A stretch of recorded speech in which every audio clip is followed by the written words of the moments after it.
สบายดีทานผู้ส้ม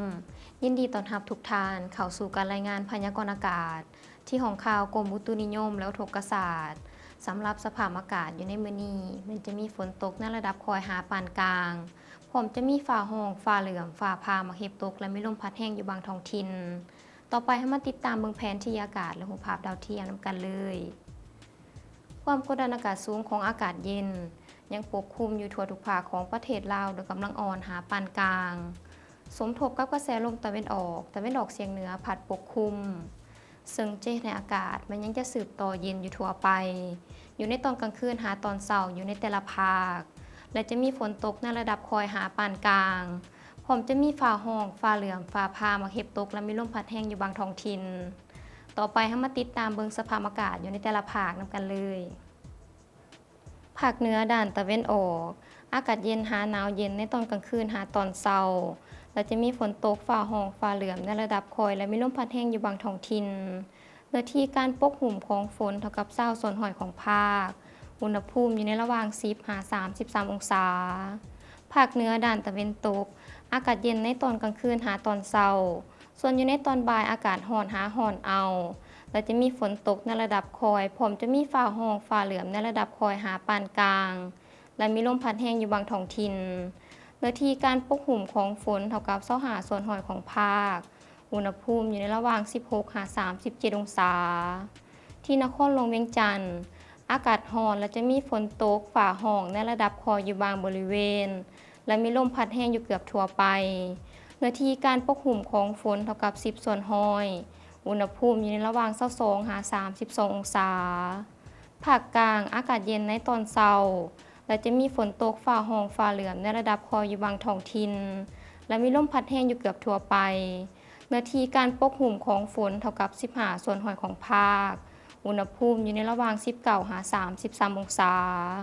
สำหรับแขวงไซสมบูรณ์อากาศเย็นและจะมีฝนตกฟ้าห้องฟ้าเหลืองในระดับคอยอยู่บางบริเวณเนื้อที่การปกคลุมของฝนเท่ากับ10ส่วนหอย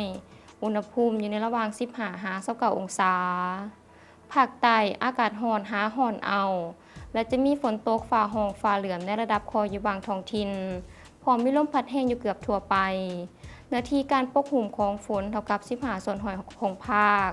อุณหภูมิอยู่ในระหว่าง21 38 องศา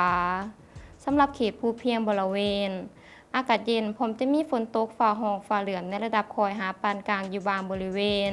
และมีลมพัดแห้งอยู่เกือบทั่วไปเนื้อที่การปกคลุมของฝนเท่ากับ25ส่วนหอยอุณหภูมิอยู่ในระหว่าง16 28 องศารายงานอุตุเกษตรประจำอาทิตย์ประจำวันที่31 มีนาคม 2025การขาดคะเนฤดูกาลในระหว่างเดือนมีนาหาเดือนพฤษภาคม 2025การขาดคะเนสำหรับสภาพอุณหภูมิภาคกลางนครหลวงเวียงจันทร์แขวงคำมวนสวรรณเขตภาคใต้แขวงสารวันเซกองอัตตปือและจำปาสักเป็นมีท่าเอียงสภาพอุณหภูมิมันอยู่ในเกณฑ์ปกติส่วนแขวงอื่นๆเป็นมีท่าเอียงสภาพอุณหภูมิแมนสูงกว่าเกณฑ์ปกติการขาดคะเนสำหรับสภาพน้ำฝนทั่วทุกภาคของประเทศลาวมันมีท่าเอียงสภาพน้ำฝนแมนอยู่ในเกณฑ์ปกติความเสี่ยงอุตุเกษตรสำหรับเดือนมีนาคม 2025แมนบ่มีความเสี่ยงข้อมูลอุตุเกษตรประจำอาทิตย์สำหรับข้าวหน้าแซงและพืชผักในระหว่างวันที่31 มีนาหาวันที่6 เมษายน 2025ในระยะ1อาทิตย์ข้างหน้าแม้นมีความเสี่ยงอากาศร้อนเอาระดับปานกลางอยู่เขตเมืองนาไซทองแขวงนครหลวงเวียงจันทร์ข้าวหน้าแซงอยู่ในระยะการเจริญเติบโตของข้าวแตกกอออกดอกและพืชผักให้ประชาชนติดตามข่าวพยากรณ์อุตุเกษตรในระยะ1อาทิตย์ข้างหน้าให้กวดกาความซุ่มของดินรักษาระดับน้ำให้เหมาะสมและรับประกันการจัดการน้ำที่ดีน้ำใส่น้ำจากแหล่งธรรมชาติและระบบชลประทาน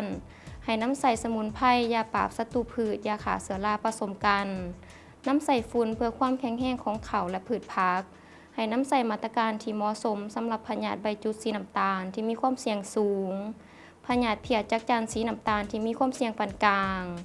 ให้ประชาชนติดตามคำแนะนำจากแขนงเกษตรกรรมเพื่อบ่ให้เขาขาดน้ำจากสภาพอากาศร้อนเอาและความเสียหายต่อการเจริญเติบโตของเขาแตกกอออกดอกและพืชผักท่านผู้ชมที่เคารพ มาฮอดนี้การรายงานพยากรณ์อากาศก็ได้หมดเวลาลงแล้วท่านสามารถติดตามข่าวสารการพยากรณ์อากาศได้ที่ Facebook และ YouTube ที่ขึ้นด้านรูปนี้สำหรับมื้อนี้ขอกล่าวคำว่าสบายดี